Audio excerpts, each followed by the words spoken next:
നമ്മളൊന്നും ഇത് കണ്ടിട്ട് പോലും ഇല്ല. ഈ ഫേസ്ബുക്ക് ആക്കി ഇത് ഫോട്ടോ എടുത്തേക്കുന്നു. ഈ സാധനം ഇതൊന്നും കണ്ടിട്ടില്ല. ഒരു ഫീസിന്റെ ട്രാൻസാക്ഷൻ ഫേസ്ബുക്ക് ആക്കി ചെയ്ത് നീ ഫോട്ടോ എടുത്തല്ലേ? ഇതൊന്നും കണ്ടിട്ട് പോലും ഇല്ല. ഒരു ജസ്റ്റ് ഒരു ഫീസ് ട്രാൻസാക്ഷൻ, അത് ഒരു MDMA കാരന് കൊടുക്കും, അത്രേ ഉള്ളൂ. ഞങ്ങൾ ഇതുപോലെ വരും, ജസ്റ്റ് ഒരു ഇൻട്രോഗേഷൻ പോകും, അത്രേ ഉള്ളൂ. ഞങ്ങളാരും ഇത് കണ്ടിട്ട് പോലും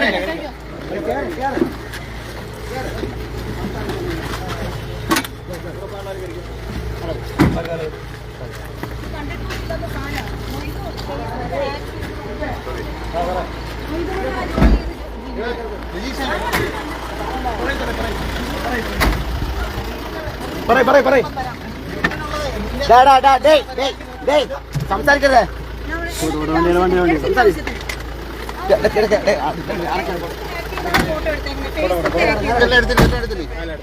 പേപ്പറെല്ലാം എടുത്താ